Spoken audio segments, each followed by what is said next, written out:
आइए आपको दिखाते हैं कैसे सब पर भारी सीआरपीएफ के 43 कैसे हैं। सेंट्रल रिजर्व पुलिस फोर्स यानी सीआरपीएफ अब पराक्रम का नया परचम फहराने वाली है। सीआरपीएफ ने अब अपने जवानों को एक खास किस्म की ट्रेनिंग देनी शुरू की है, जिससे जवान दुश्मनों से और भी बेहतर ढंग से निपट सकेंगे।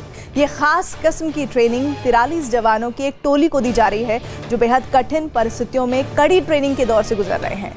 ट्रेनिंग पूरे होने के बाद ये जवान उन इलाकों में तैनात किए जाएंगे जहां दुश्मन सबसे ज्यादा खतरनाक है। हम आपको बता दें कि लगातार 25 दिन से ये इसी तरीके के जंगल के माहौल में यहाँ पर रह रहे हैं। 7 दिन से ये जो कैडेट्स हैं ये यहाँ पर अब जंगल में ही रह रहे हैं, यहाँ ही खा पी रहे हैं और यहाँ से निकले नहीं हैं। हमारा मंत्र यही है, respect everyone, suspect everyone, but reject नहीं। उनका निशाना अचूक है, उनके इरादों में फौलाद है, उनकी कदम ताल से दुश्मन कांपते हैं। तैयार हो रही है सीआरपीएफ की एक अजेय टुकड़ी। मूव फास्ट, छोटा पोजीशन, ग्राउंड की रिक्वायरमेंट के मुताबिक टैक्टिस से छोटा जो मौत बांटने वालों को देंगे मुंहतोड़ जवाब। धमाके की आवाज के साथ शुरू होता है इन ट्रेनीज का जो ट्रेनिंग मॉड्यूल और कुछ इसी तरीके की परिस्थितियां होती हैं यहाँ पर। ये जो अधिकारी हैं, ट्रेनी अधिकारी हैं, इन परिस्थितियों में ये अपनी ड्यूटी करेंगे। लेकिन इस बार यहाँ पर जो परिस्थिति है, इस बार जो हालात है बिल्कुल अलग है। जरूरत हमारे देश की बिल्कुल अलग है, क्योंकि कश्मीर से धारा 370 हटाई जा चुकी है, पाबंदियां हटाई जा चुकी हैं और नक्सलवाद अपने अंतिम चरण में है। तो अब इससे मुकाबला करने के लिए कैसे इन रास्तों से गुजरते हुए अधिकारियों को जरूरत पड़ेगी, क्या उनके सामने चुनौती आएगी, न्यूज 18 इंडिया आपको दिखाएगा उन चुनौतियों से कैसे हमारे देश के अफसर उनका सामना करके तैयार होंगे। ये देश की हिफाजत करने वालों का वो दस्ता है जो बीहड़ की चुनौतियों के बीच खुद को तैयार कर रहा है। 43 जाबाजों का ये दस्ता सीआरपीएफ के जवानों का है, जो हर चुनौती, हर मुश्किल पर विजय पाने के लिए तैयार किए जा रहे हैं। बदले हुए हालातों के बीच भारतीय जवानों के सामने जो चुनौतियां पेश आई हैं, ये ट्रेनिंग उन तमाम चुनौतियों को न सिर्फ छकाने वाली है, बल्कि नक्सलवाद और आतंकवाद जैसी समस्याओं का भी खात्मा करने में मददगार साबित होंगी। सीआरपीएफ के इस टोली में महिलाएं भी उसी किरदार में हैं, जिस किरदार में पुरुष। महिलाएं भी अपने कंधे से कंधा मिलाकर यहाँ पर इस जो टफ ट्रेनिंग मॉड्यूल है उसका हिस्सा है और यहाँ पर उनके चारों ओर गोलियां बरसाई जा रही हैं और टीयर गैस का उसका सामना करते हुए वो इस ट्रेनिंग मॉड्यूल से यहाँ पर इस कठिन रास्तों से वो गुजरती हैं। यहाँ किसी की भी हिम्मत जवाब दे सकती है, लेकिन सीआरपीएफ के जवानों का हौसला दुश्मनों के सामने दीवार बनकर खड़ा हो जाता है।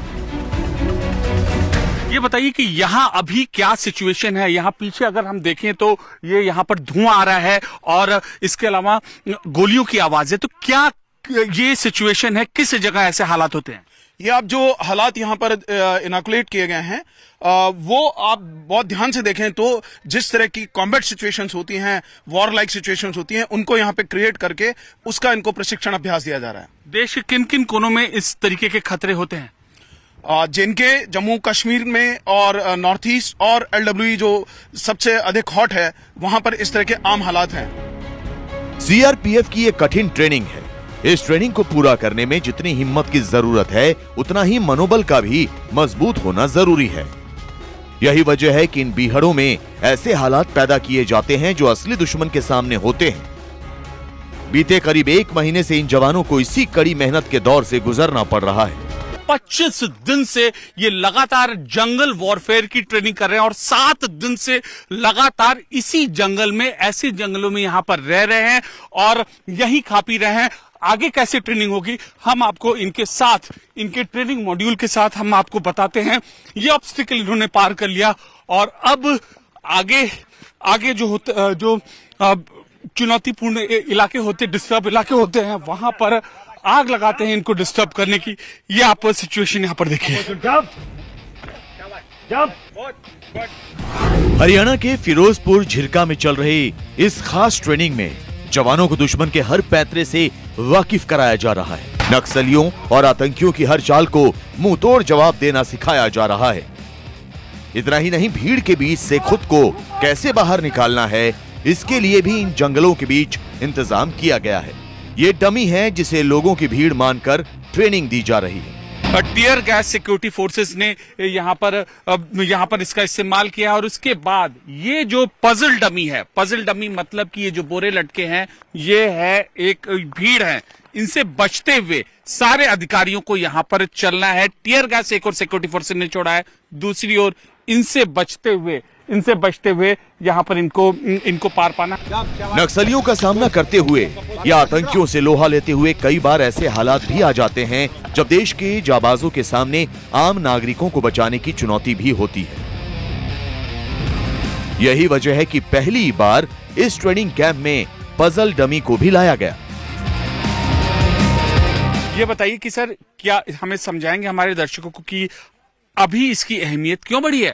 सर एक्चुअली इसका एक्सरसाइज का जो नाम है ये पजल डमी एक्सरसाइज है। जब हम क्या है लड़ाई के मैदान में रहते हैं या युद्ध के मैदान में रहते हैं, जब दुश्मन हमारे ऊपर धुआं वगैरह छोड़ते हैं या धुआं की इफेक्ट करते हैं, तो हम कि धुएं से अपने आप को सेव करते हुए, क्योंकि जब लड़ाई के मैदान में रहते हैं तो कंडीशन इस टाइप से रहता है कि हर एक ऑब्स्टिकल्स आते हैं, हर एक सिचुएशंस पैदा होते हैं, तो उस सिचुएशंस को कैसे कंट्रोल करते हुए अपने आप को सेव करते हुए आगे जाना है। पुलवामा हमले को 1 साल बीत चुका है। इस दौरान सबसे बड़े खतरे के तौर पर जो बात सामने निकल कर आई है वो है आईईडी का इस्तेमाल।